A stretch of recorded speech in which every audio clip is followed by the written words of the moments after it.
לדעתי אפשר להתחיל, אני לא רוצה שנתעכב יותר מדי, אני אשתדל לאשר את כל המצטרפים תוך כדי תנועה, נשאיר לי את זה פה.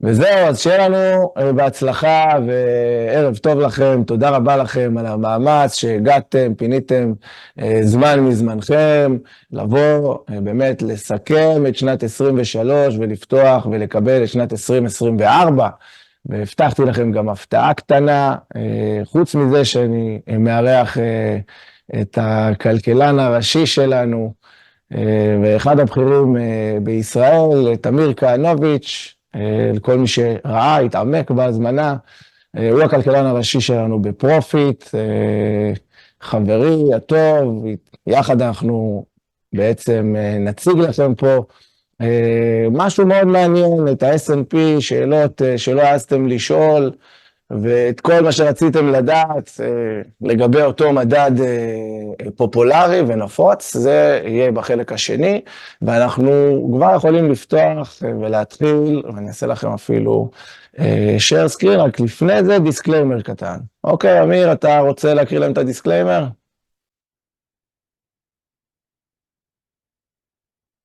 כן, בוא תשתף, אני אעזור בהקראה שלו.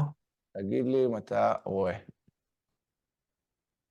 כן, אז ערב טוב לכולם, תודה באמת שהצטרפתם, אני מקווה שניתן לכם הרבה ערך, אבל לפני שאנחנו מתחילים, אנחנו רוצים להדגיש שאנחנו, רגע, מראים אותי, הנה, אנחנו רוצים להדגיש שהשיחה הזאת תכלול תחזיות והערכות עם מידע צופה פני עתיד, כהגדרת מונח זה בחוק, וההתממשות של התחזיות האלה לא בשליטה של פרופיט, לא בשליטה כמובן שלנו, אני מאמין שכולכם יודעים את זה, הם יכולים להתממש בצורה שונה, אני גם אדבר על הסיכונים שהתחזיות האלה מתממשות בצורה שונה, אין בתוכן השיחה תחליף לייעוץ או שיווק השקעות או ייעוץ מס, שכל אחד כמובן צריך פה לשבת עם איש מקצוע, כדי שיאבחן ויאפיין אותו בצורה שמתאימה לו. לאורך הסקירה או לפרופיט עשוי להיות עניין אישי בסקירה, אין באמור התחייבות לתשואה, ותשואות שנראה לכם היסטוריות לא אומרות שזה בהכרח התשואות שיושגו גם בעתיד, וכל המידע שאנחנו נציג לכם פה הוא בעיקר לסייע, לנסות לתת הערכות מושכלות, שמטבע הדברים אנחנו לא יכולים לכלול את כל הדברים שיש בעולם, אלא את הדברים שאנחנו בחרנו להציג לכם, שדעתנו הם יותר חשובים, אבל בפועל, במציאות יכולות להיות סטיות בין הדברים האלה לבין מה שיקרה, והמידע הזה, ככל שידוע לנו, הוא נכון כמובן, אבל אנחנו מסייגים ואומרים שהמידע אנחנו מקבלים אותו ממקורות, וטעויות תמיד יכולות לקרות, ובסופו של דבר כל הדברים זה על פי חוק, וצריך להיצמד אליו. המצגת הזאת היא לשימושנו, בעיקרון אין להעתיק אותה, אבל אם מישהו פה ירצה משהו, אז תדברו כמובן עם שלומי, ואנחנו נעזור לכל אחד למה שהוא יצטרך. מעולה, תודה רבה לך, אמיר. בגדול, מה שהוא אמר זה, גם אם אנחנו רואים לאן השוק הולך ללכת, וגם אם אנחנו חושבים שזה יתממש, וגם אם זה לא יתממש, בסוף זה הכל הן תחזיות, ואין משהו שהוא מובטח, וזה ברור לכולנו. אני עובר למצגת הבאה. אתם רואים, המסך השתנה לכם? רואים את ההזמנה כרגע? בוא נאשר פה. אמיר, אתה רואה? כן, אני אעזור לך לאשר, אתה יכול להתקדם. יאללה, מגניב, מגניב. אז מה יהיה לנו?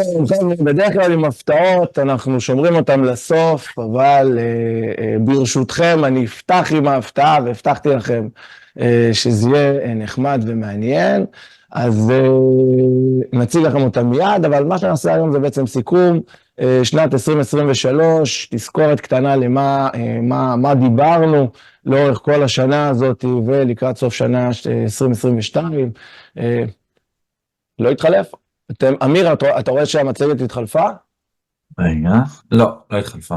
רגע, חברים, רגע, טוב שבאו אליי להגיד לי, מעולה.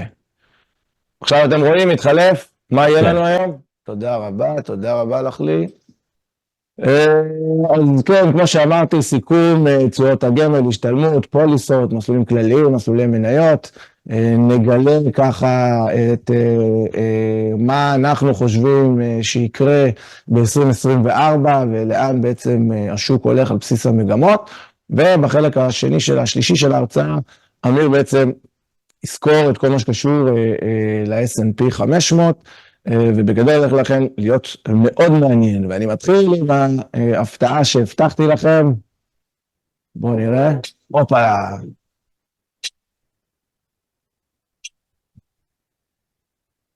עכשיו אותי זה מרגש מאוד, כי כרגע אנחנו יוצאים ממיתוג חדש, והרבה דברים חדשים ל-2024, שנה חדשה, מיתוג חדש, כיף גדול. מי שזוכר, זה היה המיתוג שלנו הקודם, איפשהו, כן, רציתי להיות המרכז הארצי לצמיחה פיננסית ולחנך את כל עם ישראל, איך בעצם מייצרים ועושים תכנון פיננסי שיצליח להצמיח את התא המשפחתי שלו.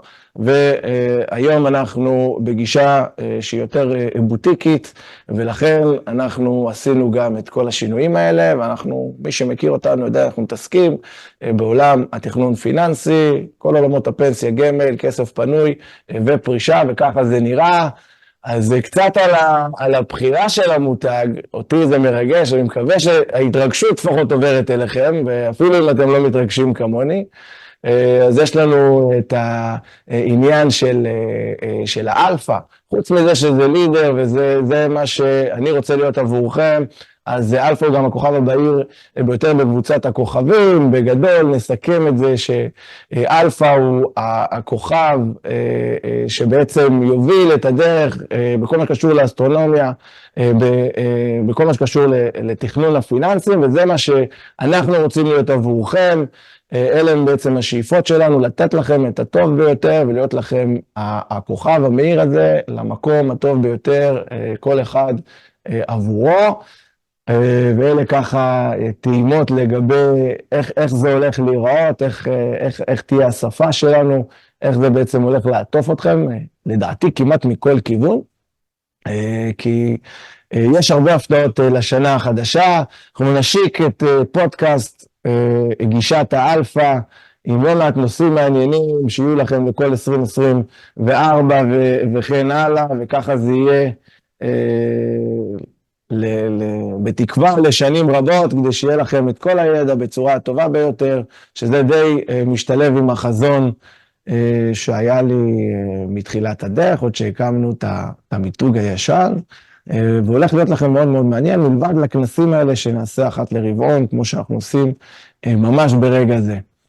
אז תזכורת לאיך נערכנו לשנת 2023, ואיך יצאנו מתוך המינוס הזה. זוכרים את המינוס של שנת 2022, 6.5% למטה, פאניקה בשווקים, עליות ריבית שהתחילו, אינפלציה התחילה להרים ראש, ראינו את איגרות החוב סופגות, שוק המניות סופג, כל התחזיות היו שיהיה פה איזשהו מיתון, ומי שזוכר וראה את השקף הזה ממני, ואני רצתי ושלחתי לכם אותו בכל דרך אפשרית, ושאלתי אתכם מה לדעתכם תהיה התשואה בשנת 2023, כאשר בכל משבר שהוא, בכל שנה שלילית, הראיתי לכם שהשנה העוקבת הייתה שנה חיובית מאוד אפילו, אוקיי? גם בדרך כלל תקנה את הירידות, וגם השיגה לרוב תשואה עודפת. אז פה אנחנו סיכמנו את 2022 בצורה כזאת שסיימנו עם 6.5%. אני אראה לכם מה קרה לנו בעולמות הגמל והשתלמות. מה שאתם רואים פה זה הממוצעים, זה טווח תשואה עליון, טווח תשואה תחתון. מסלולים כלליים הצליחו להשיא 9.6% בסיכום השנה, זאת אומרת מי שהיה לו סבלנות לעבור את כל התנודות שהיו לנו ב-2022 או אפילו ב-2023, נוכח לגלות ולסיים חיובי בתיק שלו, בעולם הגמל וההשתלמות. גם המסלולים המנייתיים הצליחו להשיא תשואה דו ספרתית, ואת זה אמרנו לכם מי שהיה איתנו בכנס של שנה שעברה, של פתיחת השנה, הראינו לכם את התחזית שלנו, שהיא בסוף, כאילו, זה לא שזה תחזית יותר מדי אופטימית, אף על פי שאני אופטימיסט מובהק, אבל בסוף השוק בעצם חוזר על עצמו, התנהגות הצרכנים בשוק חוזרת על עצמה. אין חדש תחת השמש, וכל משבר קורה בגלל משהו כזה או אחר, ותמיד יש איזושהי סיבה, תמיד השוק מגיב לכך, תמיד יש את הפאניקה, תמיד אנשים מוכרים, בתקופות כאלה חוזים איזשהו מיתון, בסוף מה שכולם מצפים שיגיע, איך נגיד, בסוף הוא לא מגיע, בלי להרחיב יותר גם על מה שקורה אצלנו במדינה, אבל בסוף אלה הדברים. עכשיו רק שתבין, היה לנו בעצם 7 חודשים של תשואה חיובית, והשאר היו תשואה שלילית, שאוקטובר, בו קרה נורא מכל עבור עם ישראל, התשואה הייתה השלילית הגבוהה ביותר, החודש החלש שהיה, עם 2.5% שלילי. לעומת זאת, החודש שהגיע אחריו, החודש החזק ביותר, הצלחנו לסיים את השנה עם 3.1%, וזה בעצם התוצאות של 2023. למי מכם שקצת איבד את הסבלנות בגלל התנודתיות, אז פספס גם את דצמבר, כי היו כאלה שהיה להם איזשהו ספק, נשאר, נעשה איזשהו שינוי, דברים לא עובדים כמו שצריך, תראה מה קרה באוקטובר.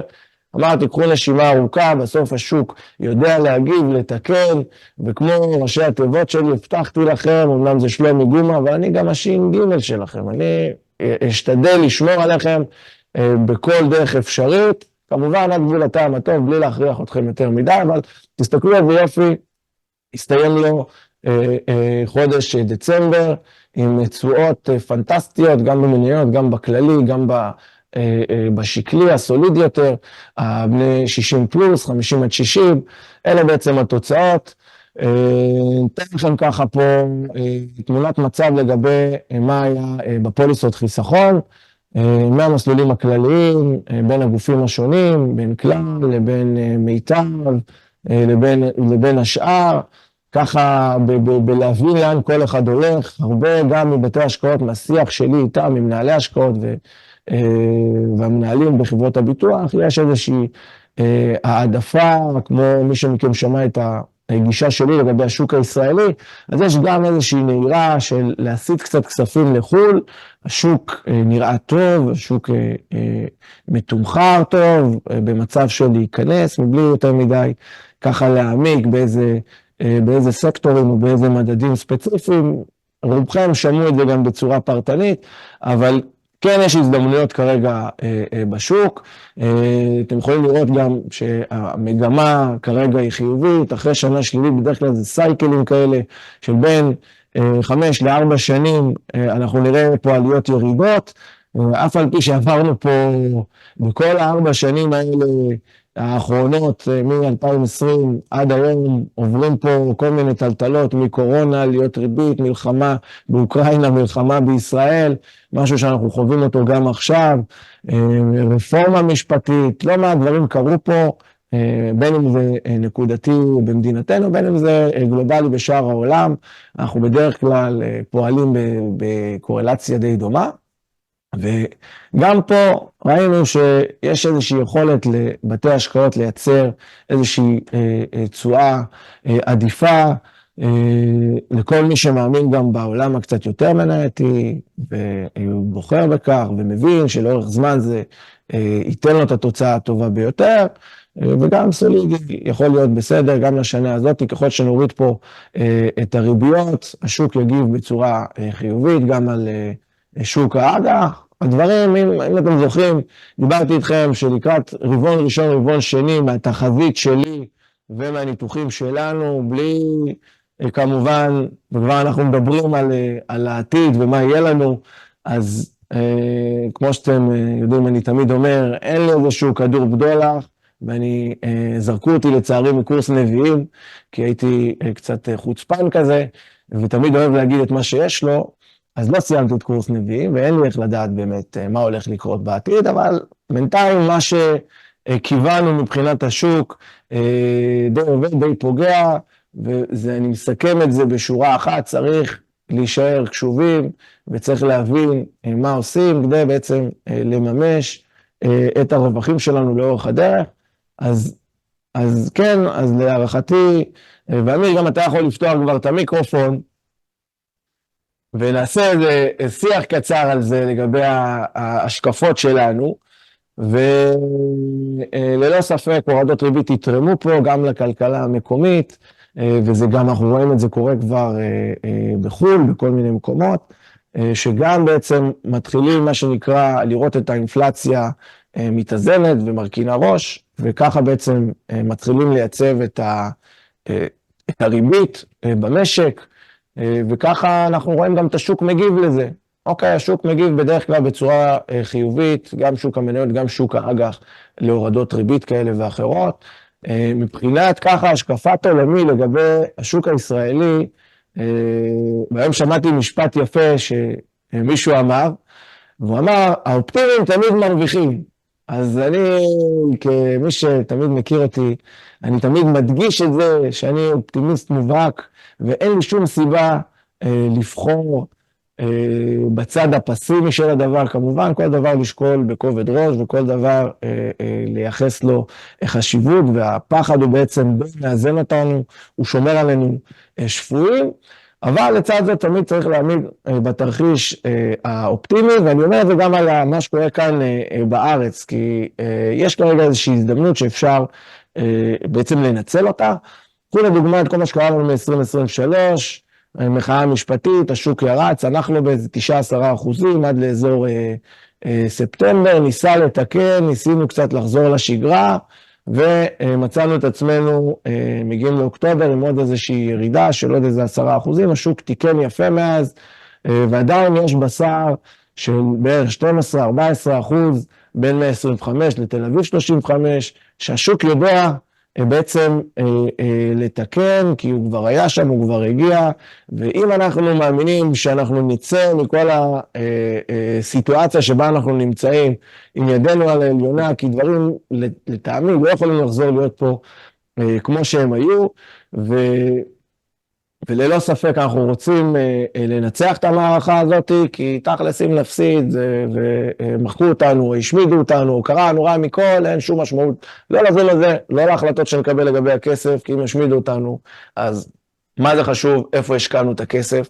אז אם כבר אנחנו מאמינים בתרחיש הטוב, שאנחנו בעצם נצא מחוזקים מהדבר הזה, אז ללא ספק יש פה איזושהי הזדמנות, וגם אם החוב של המדינה גודל, ותקן אותי אם אני טועה אמיר, תן לי גם את נקודת מבטך לגבי הדבר הזה, וגם אם החוב של מדינת ישראל ילך ויגדל, ויהיה פה איזשהו בור כלכלי לאור העלות המטורפת של ה-200 מיליארד שקל הערכה של המלחמה הזאת, וגם אם תיפתח החזית הזאת בצפון, אז בוא נגיד, אגרות החוב הממשלתיות ייפגעו לנו, נכון? אז שם אנחנו נרד בדירוג, ויהיה לנו פה איזשהו סיכון יתר, אבל עסקים יכולים להמשיך לצמוח, כמו שאנחנו רואים ממש עכשיו, שבתוך כל הכאוס הזה, עסקים משדרים כרגיל, רק פשוט מחזור המסחר שלהם ירד, והם קצת יותר אטרקטיביים מפעם.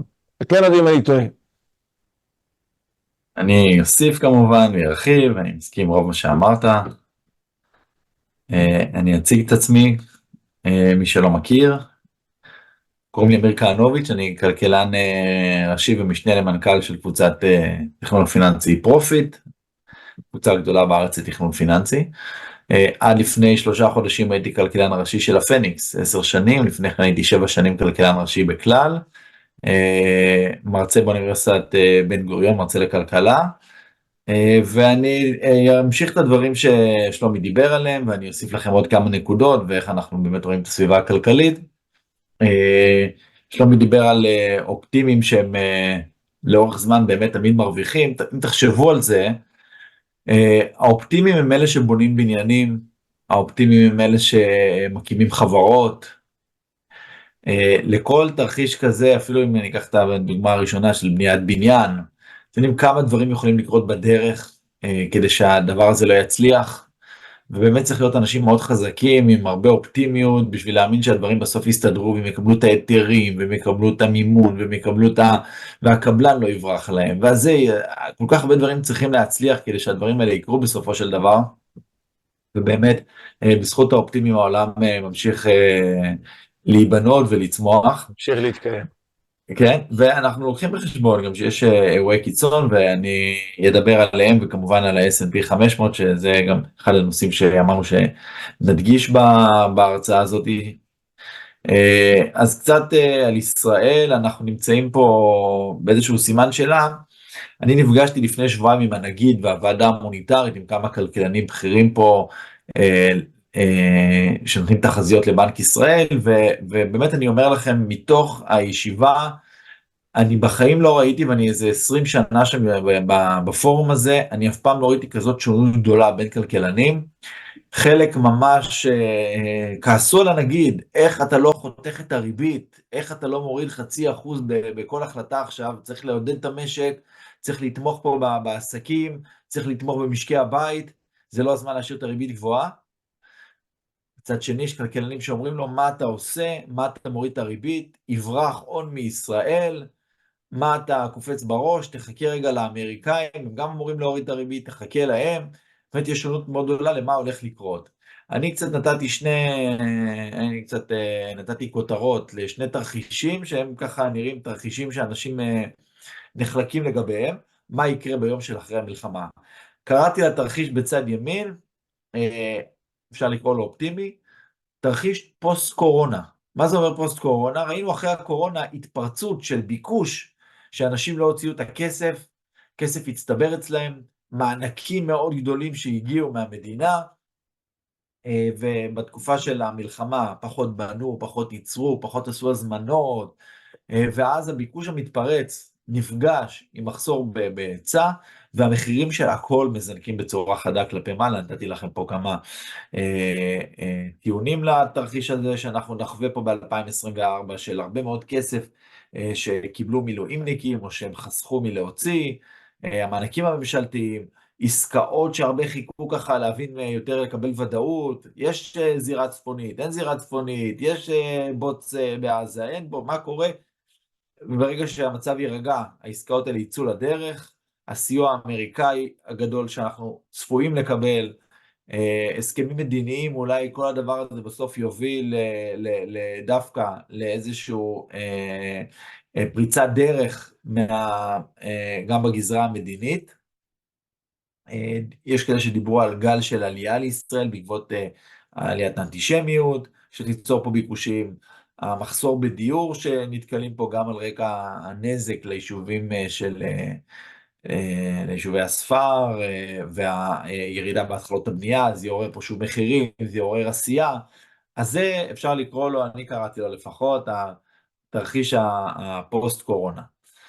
מצד שני, התרחיש הפסימי הוא של פוסט טראומה, שאנחנו רק נתחיל להבין מה הנזק שנגרם לנו בעקבות כל המלחמה הזאת. אנחנו אולי קצת בהכחשה, ואנחנו נראה פה תופעות שליליות, כמו הדלגיטימציה שאנחנו רואים לישראל בעולם, אולי יותר השפעות גם בגזרה הכלכלית, הון שבורח מישראל, אולי נראה איזה מתעצם, אולי ישראלים יאבדו אמון ויוציאו את הכספים שלהם, וזה יקשה על בנק ישראל, כמו שאמרתי לכם קודם, להפחית ריבית, הריבית הגבוהה עוד יותר תכביד פה על הכלכלה, ענף התיירות והבנייה שכבר עכשיו בצרות, שני הענפים האלה, אם זה הבנייה בגלל מחסור בעובדים, והתיירות בגלל מחסור בביקוש, דברים האלה יימשכו ל-2024, יקשו על הענפים האלה, ימשכו את כולנו למטה. המדינה, כמו ששלומי ציין, מנסה לעזור, לוקחת חובות, יכול להיות באמת שפתאום המשקיעים יתחילו לחשוש לגבי האיתנות הפיננסית של המדינה עצמה, המדינה נאלצת להעלות מיסים כדי להוכיח שהיא חזקה, העלות מיסים אנחנו כבר שומעים סביבנו, מע"מ וכו', וזה חונק פה עוד יותר את הכלכלה, עסקים שבינתיים אולי פה לא עובדים מכל מיני, קשור למלחמה ולא עובדים, מתנוונים, לא מצליחים להתאושש אחר כך, התובלה לישראל עם כל מה שקורה עם החות'ים, הדברים האלה נמשכים. תראו, גם בטיסות, זה לא רק הובלה ימית, הרבה מהסחר גם מתבסס על טיסות, שאנחנו גם רואים אותו נפגע. זאת אומרת, יש פה גם תרחיש בשוק המקומי כאן, של כובד, של בעיות, שיצוצו אחרי המלחמה, ושני התרחישים האלה באמת אפשריים, גם לפני הקורונה לצורך העניין, נתתי פה את הדוגמה של הקורונה, גם לפני הקורונה יכלתי להגיד לכם, תרחיש חיובי ותרחיש שלילי, והאמת שאף אחד לא האמין אפילו כמה התרחיש החיובי יהיה חזק בקורונה, או אחרי הקורונה. בינתיים הסביבה הכלכלית של ישראל, אנחנו רואים פה את האינפלציה מתקררת, פה אתם רואים גרף של בנק ישראל, בינתיים יצא פה השבוע עוד מדד אחד, האינפלציה ירדה פה מה-3.3, אתם רואים ל-3% עגול, אפשר לראות את הסעיפים פה, האפור, זה סעיף הדיור, זה הסעיף הבולט ביותר שמתמתן פה כבר כמה חודשים, כנראה לפי אינדיקציות שיש לנו ימשיך להתמתן, צריך להבין שברגע שהאינפלציה פה ירדה ל3%, זה כבר דרמטי, כי 3% זה כבר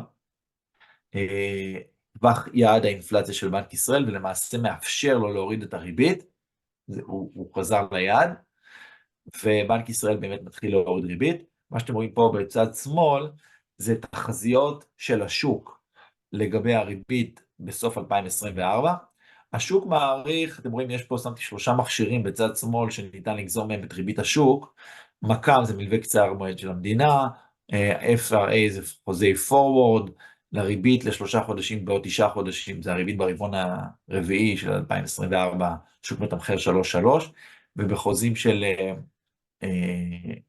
Israel Rate Swap, IRS, Interest Rate Swap, אנחנו רואים שהשוק מצפה שסוף השנה כבר יהיה 3.2. בנק ישראל, או יותר נכון מחלקת המחקר שלו, צופים גם כן הפחתות ריבית, לא כל כך דרמטיות, הם חושבים שהריבית תרד סוף השנה ל-3.75, אולי ל-4, זה אומר הפחתה של 1% בערך מהריבית המקסימלית שהייתה פה של 4.75, ובאמת בהתאם להתקררות האינפלציה, זה נראה תרחיש סביר של הפחתות ריבית, ובאמת כמו ששלומי ציין לכם, הפחתת ריבית כשלעצמה היא משהו חיובי לגבי הכלכלה, היא תומכת גם בפעילות הכלכלית וגם במחירי ניירות הערך, מעלה את השווי הנוכחי שלהם, ובאמת זה איזשהו תרחיש מרכזי שדי מאמינים בו, שזה מה שהולך לקרות, ואני תיארתי לכם לפני כן 2 תרחישים גם כן אפשריים, שהם קיצוניים אמנם אבל הם אפשריים, אבל בפועל אין לנו כדור בדולח, ובפועל אנחנו נופתע כנראה. אני חושב שהשנים האחרונות במיוחד לימדו אותנו עד כמה אנחנו הולכים באפלה. אם אני אקח אתכם אפילו לדוגמה, ואני אחרי זה ארחיב על זה עוד טיפה, שניכנס ל-S&P 500, סוף 2022, דצמבר 2022, אני רואה תוכניות עבודה של כל הבנקים בעולם, אני רואה תחזיות של כולם, אאוטלוקים, של בנקים מרכזיים, אף אחד לא מדבר בדצמבר על המהפך, אחד המהפכים הכי גדולים באנושות שהולכים לקרות בתוך חודש אחד בלבד. ומי שיודע על מה אני מדבר, ההתפרצות של ה-AI, הבינה המלאכותית, שלמעשה מטלטלת את העולם, ומעיפה ב-2023 את השווקים שיש בהם חברות שקשורות לטכנולוגיה הזאת, בעשרות רבות של אחוזים, את המניות האלה, והן מושכות אחריהם את כל השווקים למעלה, וזה משהו שחודש לפני כן אף אחד לא חזה. וכמובן שיש לנו את ההפתעות של הקורונה ב-2020, יש לנו את ההפתעה של האינפלציה ב-2021-2022, את ההפתעה של הריביות שזינקו בצורה מאוד מאוד חדה, שאף תחזית בכלל לא הייתה בכיוון של העלאות כל כך אגרסיביות של ריביות בשנים האלה, ואנחנו כל הזמן מופתעים. ואתם יודעים, כל ההפתעות האלה, אם אני מסתכל איתכם על ההיסטוריה, אנחנו רואים שהן הפתעות, אבל הן כבר היו פעם. אז נכון שלא הייתה לנו מהפכת AI, טכנולוגיה של AI, אבל היה לנו מהפכה של אינטרנט, מהפכה של מחשוב, כל הבועת הדוט-קום גם, ומהפכת, אם תלכו רחוק יותר, אפילו רק שתדעו שבמאה ה-17 הייתה את מהפכת האופניים, שנכנסה לבורסות בלונדון, גם כן העיפו את השווקים למעלה, out of the blue, זה פתאום הגיע, אנשים לא, והמהפכה התעשייתית וכו'. ואם אנחנו נלך לקורונה, אז ברור שמגפות זה גם כן משהו שהעולם ידע בעבר, ואנחנו באמת רואים שההיסטוריה חוזרת על עצמה. עשיתי לכם פה רשימה של, של הפתעות שקורות, קרו ויקרו. אז אם דיברתי איתכם על התפרצות אינפלציה שחווינו בשנתיים האחרונות, יכול להיות שפתאום היא תתחיל עוד פעם לעלות. במיוחד אגב בישראל, אם השקל ימשיך להיחלש כמובן, ולא יודע, עם הסנקציות, אני לא יודע, האינפלציה, הדיור שפתאום לא בונים כמעט, אין עובדים וכו'. יכול להיות פתאום גם דיפלציה, ואני אגיד לכם מהפגישה דווקא בבנק ישראל, בנק ישראל אומר, אני מבין את כל החששות שלכם על ההובלה והשקל וזה וזה וזה וזה, אבל בטווח הקצר ההשפעות של המלחמה הן קודם כל להתקררות מחירים, כי הביקושים פה עלולים להיפגע, ואנחנו יכולים לראות ירידות מחירים. דיפלציה זה ירידת מחירים. תחשבו על התקופה שלפני הקורונה, היינו פה בכמה שנים קשות מבחינת בנק ישראל, לפחות של ירידות מחירים. אינפלציה שלילית, באירופה במיוחד, הם נאלצו להוריד את הריבית, והורידו אותה לאפס, ועדיין זה לא עניין מספיק התחממות כלכלית, והאינפלציה המשיכה לרדת, והם הורידו את הריבית לשלילית. מאוד יכול להיות, מה זה מאוד? אני אומר לכם שאנחנו נחזור מתישהו לריבית שלילית. לא יודע אם זה יהיה ב-2024, 2025, ב-2030, לא יודע מתי, אבל אני מבטיח לכם שמתישהו אנחנו נהיה שוב בריבית שלילית, שבסוף צריך לזכור שאם הכלכלה מאטה ממש, ושיעור האבטלה עולה, והאינפלציה נמוכה, בנקים מרכזיים לא ישבו בחיבוק ידיים, הם ימשיכו להוריד את הריבית, להיות עמוק יותר לשלילי, עד שהם יצליחו לחזור ליעדים שלהם, שזה אינפלציה נמוכה אבל חיובית. אנחנו רואים עכשיו עוד פעם נפילה של השקל, אני לא יודע איפה היא תעצור, אולי הנפילה של השקל תימשך ותימשך ותתחיל להיות בצורה אפילו מדאיגה מבחינתנו, כאנשים שרואים את עצמם גם באיזשהו מקום חלק מהעולם. ובאיזשהו שלב אני מבטיח לכם, שיש שינוי סיבוב פרסה והשקל יחזור לזנק, והוא יזנק בצורה חדה מאוד מאוד מאוד, והוא יהיה אחד המטבעות המתחזקים בעולם מתישהו. מחירי הדירות יזנקו, ייפלו, מלחמות, שלום. עכשיו מדברים על העלאות מיסים, כנראה יגיע מתישהו גם שלב של הפחתות מיסים, מוצאים מחצבים, מפוצצים מחצבים, מגיפות דיברתי איתכם, פריצות דרך רפואיות, פיגועים, מהפכות טכנולוגיות, משברי חובות, קריסות של בנקים, אסונות טבע, אתם יודעים, אני לא רוצה, אבל הכל בשורה נשמע מוכר. התחתונה, בשורה התחתונה, אנחנו חיים בעולם שבאיזשהו מקום גם ההיסטוריה חוזרת, והכל יקרה, הכל יקרה.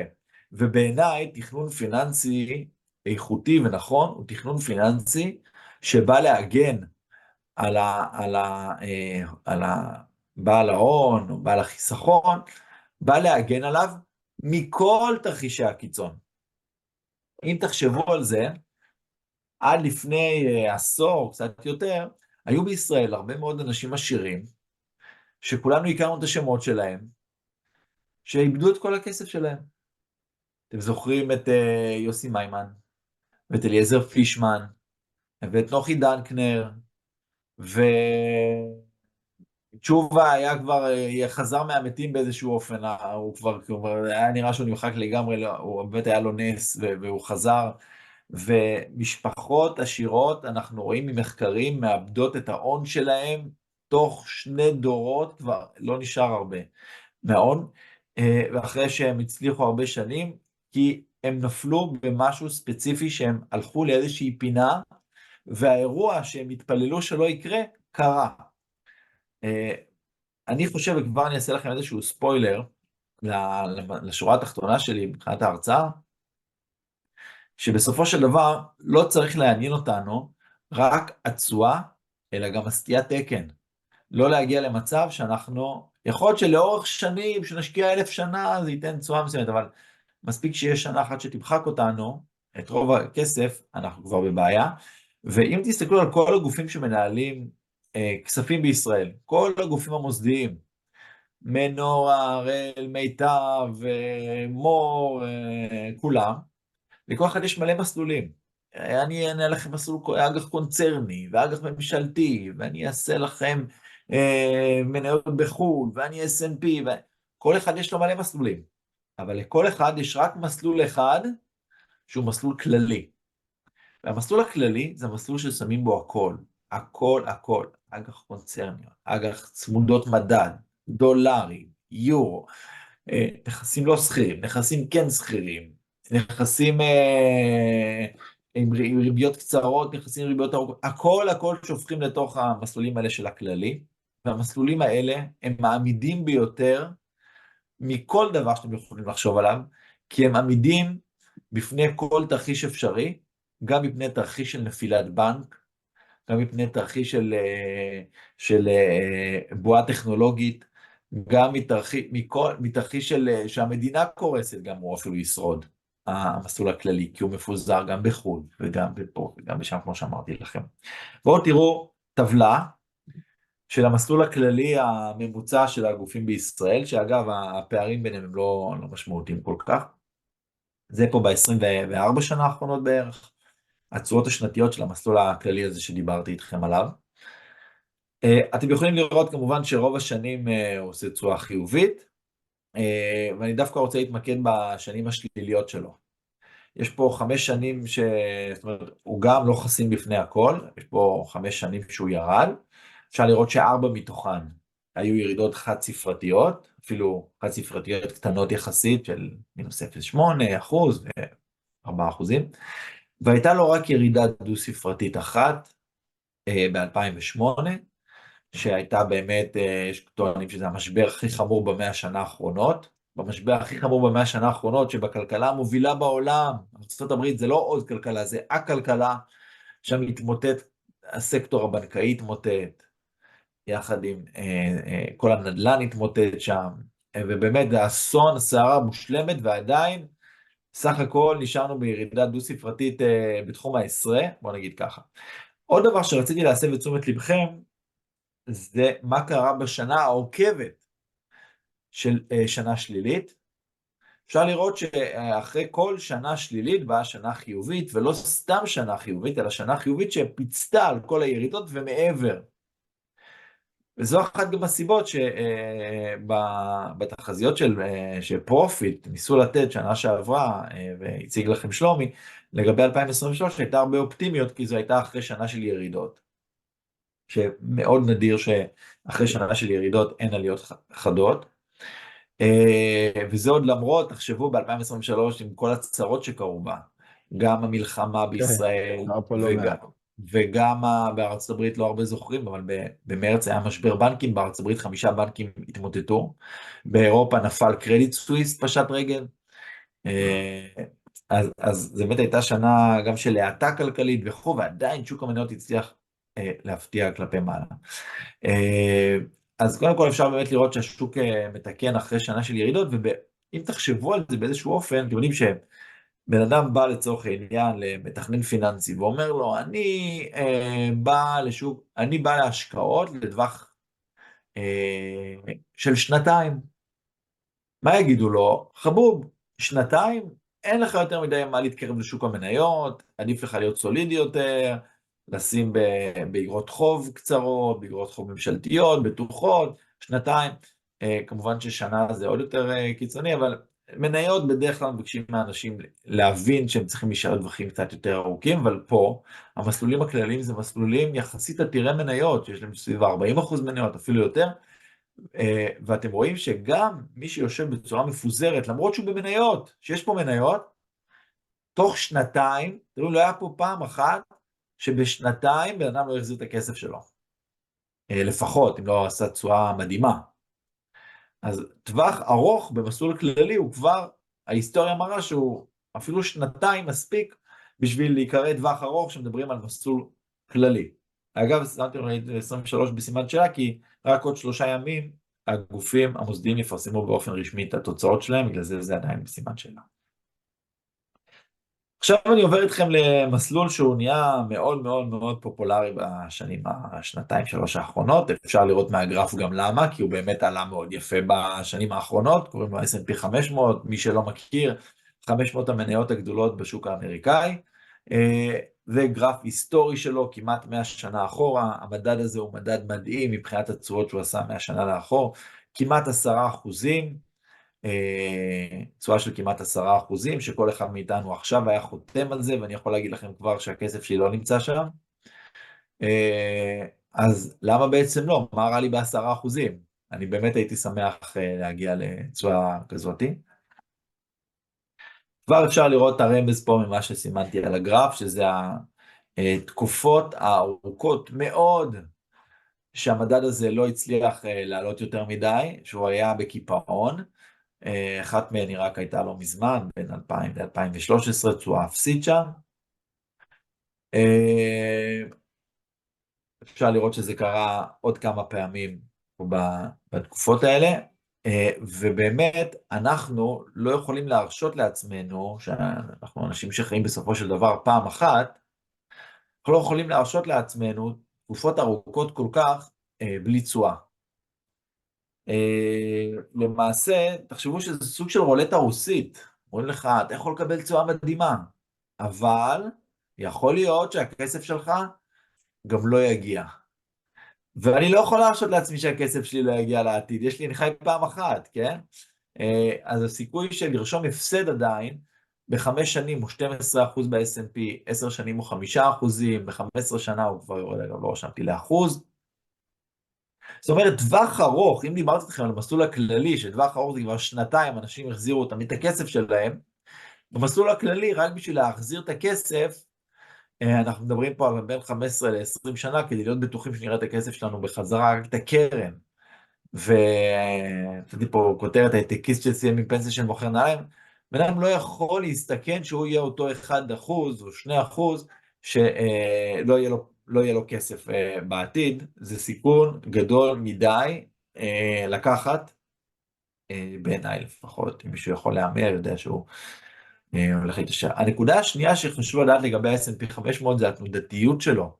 כשהראיתי לכם את הגרף, אני אחזור אליו תכף, אתם רואים את כל הקפיצות הקטנות האלה, הן נראות קטנות ותמימות, זה גרף לוגריתמי, אבל בפועל הקפיצות האלה הן הרסניות. מאז שנת 2000, אתם זוכרים, הראיתי לכם במסלול הכללי, שמאז 99, הוא בסך הכל פעם אחת נפל בשיעור דו-ספרתי, רק פעם אחת, וגם אז זה היה בתחום העשרה.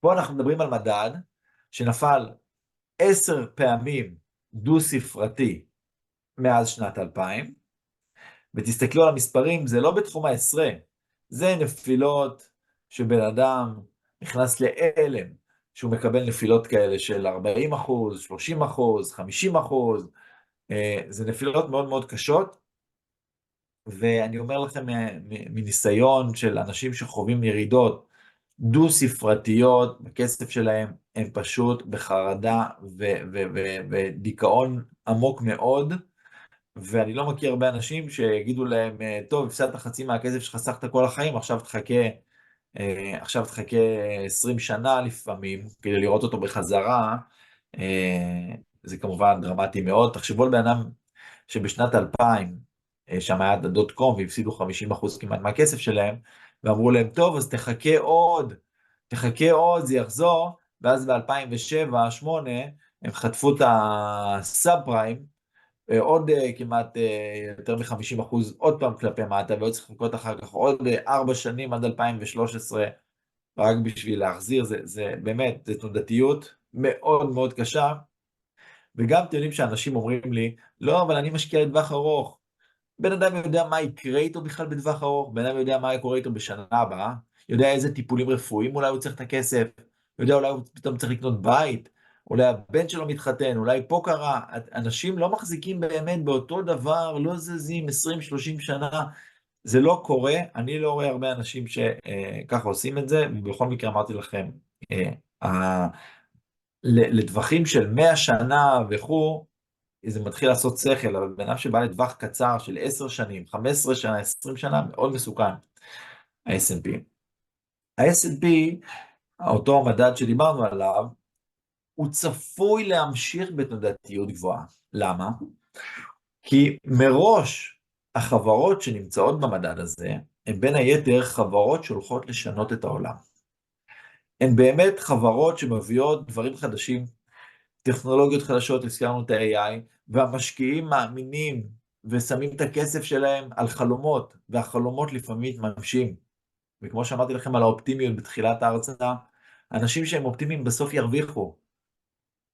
אבל פה אנחנו מדברים על הרבה חלומות, ומה שאתם רואים פה בגרף בצד שמאל, זה, תסתכלו למטה, מדד ה-S&P 500 בצהוב עלה פה ב-2023 בקצת יותר מ-20%, וכשאנחנו מסתכלים על 493 החברות ב-S&P 500, אנחנו רואים שהם עשו כמעט חצי מזה, בעצם מי שמשך את ה-S&P 500 כל כך למעלה, זה היו 7 מניות בסך הכל, מתוך אותן 500. השבע האלה שהזכרתי לכם, הן חברות שהמשקיעים נתנו להם המון המון ערך, כי הן אומרות, אנחנו הולכות לשנות את העולם עם ה-AI. אני אגב אישית מאמין מאוד באותה בינה מלאכותית, מאמין מאוד, אני פשוט לא יודע, לא יכול להגיד לכם בוודאות שאותן 7 חברות, הן באמת יהיו אלה שיביאו למהפכה, לא יודע אם אלה אותן 7 יצליחו לתרגם את המהפכה לרווחיות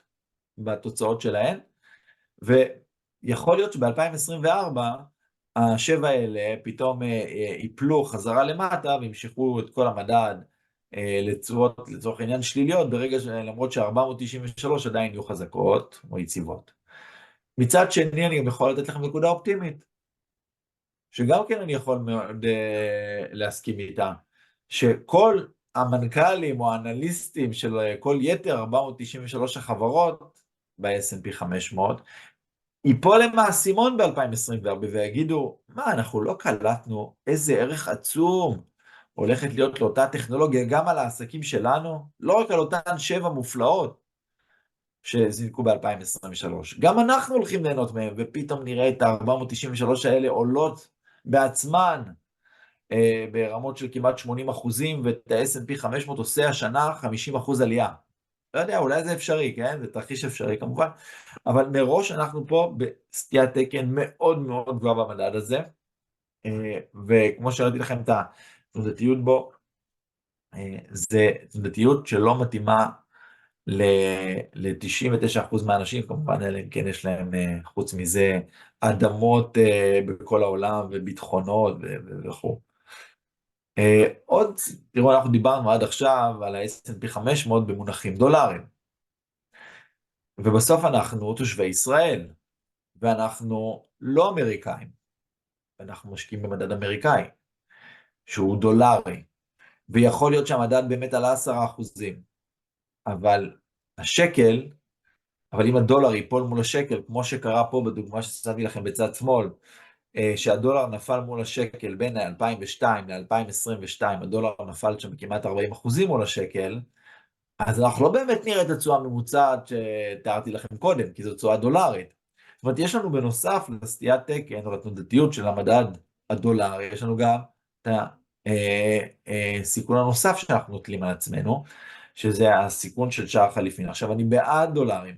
אני חושב שכל אחד חייב שיהיו לו דולרים, וכמו שציינתי לכם, במסלולים הכלליים, כל המנהלי השקעות קונים הרבה מאוד דולרים, אבל סביב של 20%, הרוב כבר עלו לכיוון 30% דולרים, אבל אם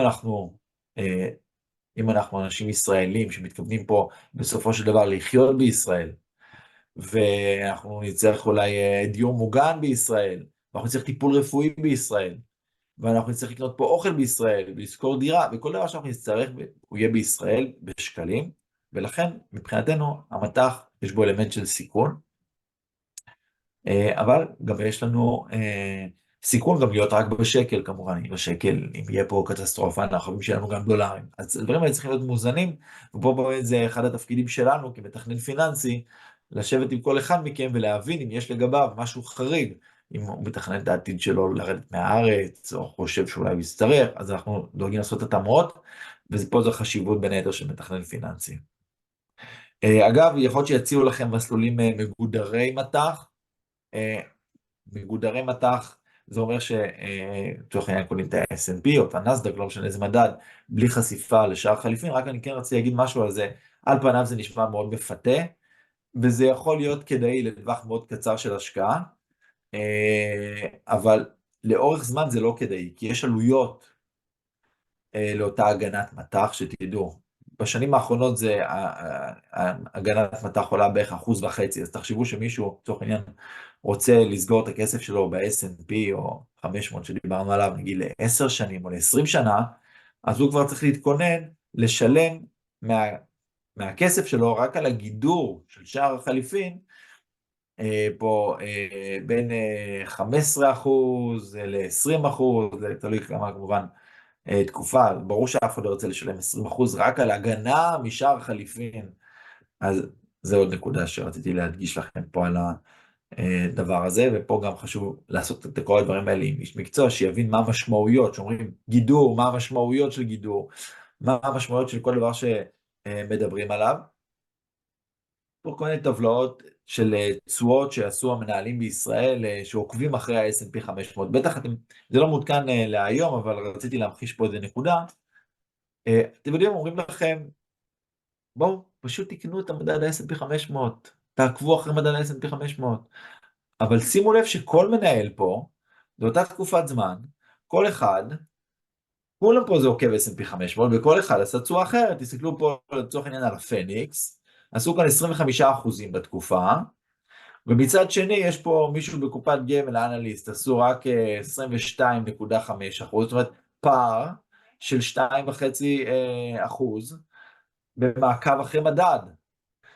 פתאום אנחנו מבינים מה זאת אומרת, זה לא פשוט רק עוקבים אחרי מדד מקבלים את המדד, אז לא, יש פה כל מיני סוגיות גם של מיסוי דיבידנדים, של איך מבצעים את המעקב, למשל אם דרך חוזה עתידי, דרך קנייה של ניירות הערך באותו, ישירה של ניירות הערך, דרך חוזים של החלף, של סוואפים שעושים אותם מול צד שלישי, מה הסיכון בכל אחד מהקווים האלה. צריך לדעת איך לעשות אותם, ופה גם אנחנו בתור מתכנן פיננסי, שאנחנו מחליטים דרך מי לעשות, זה אחרי שבחנו אותו, ואיך לעשות את המעקב הזה, וזה בטוח שווה יותר מהכמה עשיריות שמשלמים פה על התכנון הפיננסי בעקיפין, כדי לתת את הערך הזה. הזכרתי את הנושא הזה קודם, וזה בעצם הנושא האחרון שאני רוצה לדבר אליו, שבשנת 2023 אנחנו, כמו שציינתי לכם, חווינו משבר בנקים בארצות הברית, ש5 בנקים התמוטטו, ואמרתי לכם באירופה נפל פשט רגל קרדיט סוויס, ואני חושב שהשנה הזאת הדגימה לנו איזה מהר בנקים נופלים. וזה מתקשר גם לרשימה הזאת שעשיתי לכם בהתחלה לגבי אירועי קיצון שקורים ואנחנו כולנו פתאום מופתעים. איך הם פלשו לישראל החמאס? איך לא האמנו שזה יקרה? או איך האינפלציה ככה קפצה, איך לא האמנו שזה יקרה? איך הביטקוין קרה? איך זה קרה? איך פה? אנחנו כל פעם מופתעים מעצמנו. איך מגפה הצליחה? איך לא שמנו לב? איך ואיך ואיך? וגם כמו שגילינו השנה, גם בנקים יודעים ליפול. והמעניין, בטח כתבה פה מכלכליסט, שאני חושב שהיא מדגימה את הקונספציה, גם בתחומים האלה שמתפוצצת לאנשים. תראו פה ציטוט של מישהו שהוא מנהל חברה של פורטפוליו הוא מנהל אבי אייל, יש לו קרן אנדרי קפיטל, והם מנהלים פורטפוליו של חברות, והוא יצר קשר עם כל החברות בקרן שלו, ואמר להם, תעיפו מיד את כל הכסף שלכם מהסיליקון ואלי בנק, הבנק אולי שההייטקיסטים הישראלים הכי הרבה עבדו איתו, כל הפקדונות שלהם היו שם, תעיפו את הכסף שלכם משם דחוף, הוא הולך להתמוטט. למחרת הוא התמוטט, 47 מיליארד דולר יצאו ממנו בלחיצת כפתור, והבנק נעלם, הוא לא קיים. ובאמת זה מדגים, יום אחד הבנק הזה כולם עובדים איתו, והכל נראה בסדר, ויום אחר כך הוא לא קיים. זה לא תהליך איטי, בנקים נעלמים ברגע, ובסוף כולנו חייבים תמיד לפזר את הסיכונים שלנו בין כל דבר, שום דבר הוא לא בעיניי, הוא לא חסין לחלוטין. וזה בעצם מה שאני רוצה להגיד לכם פה בכניסה לשנת 2024. תיארתי לכם שני תרחישים שאפילו בעצמם הם קיצוניים של תזות מרכזיות שאנשים מדברים עליהם. אני אזכיר לכם, התזה הראשונה הייתה שאנחנו הולכים ב-2024 לחוות פה תופעות של אחרי מלחמה, של בייבי בום, של שגשוג כלכלי, של כסף שישפך פה לכלכלה, של הפחתות ריבית שיתמכו בכולנו, של כסף אמריקאי שיעבור לפה, של ביקוש מתפרץ, של הסכמי שלום, אני לא יודע מה, כן? זה התרחיש החיובי, תרחיש שלילי, סנקציות על ישראל, דיכאון, פוסט-טראומה קולקטיבי, תרחישים לפה ולפה. אני תמיד מעדיף להיות בצד האופטימי, ההיסטוריה מראה שמי שאופטימי הוא זה שבסופו של דבר מצליח, אבל צריך לנהל סיכונים. וה-S&P הדוגמה שלכם שם, מי שמאוד אופטימי כמובן יכול לצמד ל-S&P, אבל המדד הזה הוא מדד מאוד מסוכן. הוא לא מתאים בעיניי לרוב האנשים, המשפחה שלי, אני מבטיח לכם, אף אחד לא הכנסתי אותו לשם, בטח לא את כל הכסף. גם אם אנחנו מדברים על המסלולים הכלליים שהזכרתי לכם, המנהלים פה המוסדיים בישראל, שמנהלים את כספי הציבור, ברכיב המנייתי, הם כבר כולם, פחות או יותר, ואני מכיר את כולם, הם כולם בין 60 ל-70, והקיצוניים סביב 80% כבר בחול. כשאני אומר לכם חול, אני מבטיח לכם שמבחינתם הרוב חול זה כבר ב-S&P. זה אומר שזו המסלולים הכלליים, יש לנו הרבה מאוד מניות מה-S&P, אבל פשוט מאוזנות, עם עוד נכסים, עם אגרות חוב צמודות מדד, עם שקלים, עם נדל"ן, עם חוות סולריות, עם תשתיות, עם כבישים, עם קניונים, עם כל סוגי הנכסים, כדי ששום תרחיש קיצון לא יתפוס אותנו לא מוכנים. אכן ואכן. אני זהו גם חברים. לצד, קודם כל תודה רבה לאמיר, תמיד מה שיש לך להגיד הוא מעניין וטוב ונכון וצריך להשתמש בו. אני תמיד אישית מאוד מאמין בפיזור הזה, ואם בא לנו קצת להתחכם, ועם חלקכם אני גם קצת מתחכם, ואנחנו מגדירים מעין מסלולים כלליים כאלו או אחרים, בין בבניית התיק בתוך בתי השקעות ומחלקים שם את המסלולים, או בין אם זה בפיזור בין מספר בתי השקעות כדי לייצר את היתרון היחסי של כל אחד ואחד. לכולם גם יש איזושהי התמחות, כל אחד בולט בדבר כזה או אחר, וגם בין היתר גם משלבים את ה-S&P, ואמרנו אופטימיים, ולצד זה יש גם את המסלולים הפסיביים, שאחד מהם מוצג פה, לעומת זאת ה-S&P שראינו פה, שגם הוא לאורך זמן בסוף מייצג איזושהי תשואה, אם לוקחים אותו מתחילתו ועד היום, התשואה היא חיובית, ויש הרבה שנים שהם היו מה שנקרא לריק, וגם בו אנחנו צריכים להיות, גם בתוך הפסיבי הזה, אנחנו יכולים לייצר איזושהי אקטיביות, כאשר יש לנו בהירות מסוימת למשהו. יש פה לא מעט חבר'ה שאני רואה שהצטרפו פה לזום, שאני מכיר ככה את התיק, יש פה גם חלק חדשים, ובסוף אנחנו לוקחים מכל גוף את היתרון היחסי שלו, ובונים איזושהי אלוקציה מעניינת שנוגעת בכל מיני אפיקים כאלה ואחרים, וגם שם אנחנו רוצים להיות אקטיביים. ב-2022 ראינו את ה-S&P למטה, ראינו שהוא במחיר טוב, וואלה, זה זמן מעולה לקנות. זה מי שנכנס אז, עשה היום תשואה ריאלית על הכסף של באזור 20%. למה? הוא קנה בנמוך, ויש לו כרגע 20% פלוס, כל עוד הוא, אתה יודע, עושה איזשהו שינוי, או לוקח חלק מהכסף הביתה, חלק מכם גם דיברתי איתכם על זה, הוא נשאר פסיבי, וזה יכול לתקן בשנה הקרובה, ולאזן בעצם את זה לאיזה טווח של אזור ה10%, או בעצם להבין שהוא הרוויח קצת כסף, ואיך הוא תואם, או עושה טעימה מתוך כל העלייה הזאת. דבר נוסף שחשוב לקחת בחשבון,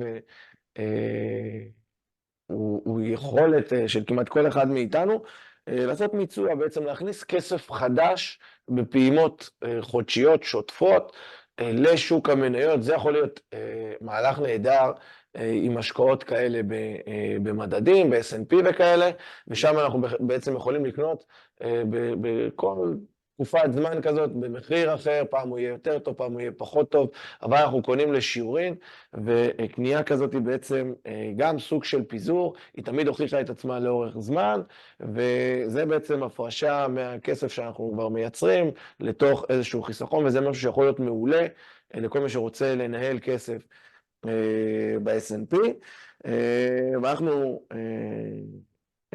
מאוד מאמינים גם באלמנט פיזור הזה. וזהו חברים, אני מקווה שנהנתם. אם יש לכם תגובות להגיב או שאלות, אתם מוזמנים לרשום לנו בצ'אט, או אפילו לפתוח את המיקרופונים, אם יש איזשהו משהו לא ברור, באופן כללי לגבי מה שדיברנו, לאו דווקא שאלה פרטנית, כל אחד לגבי התיק שלו. מוזמנים כמובן לפנות אליי ולדבר ולשאול, כמובן באישי, בשוטף. וזהו, אמיר, יש משהו להוסיף, לסכם? אין לי מה להוסיף, אני רוצה לאחל כמובן לחזרה של חטופינו, ושהכל יסתיים בטוב, כמה שאפשר כמובן, שתהיה לכולנו שנה אזרחית טובה. תודה רבה, תודה אמיר, אז באמת שנזכה לבשורות טובות בעם ישראל, ואני ממליץ לכם, תאספו את כל האופטימיות שבכם, אתם תצטרכו אותה לתקופה הקרובה, זה תמיד טוב להיות בצד האופטימי, משליך עלינו רק דברים טובים, וזהו, שמח שהצטרפתם, מקווה שנהנתם, ושיהיה לכם ערב טוב ובשורות טובות, ויאללה ביי.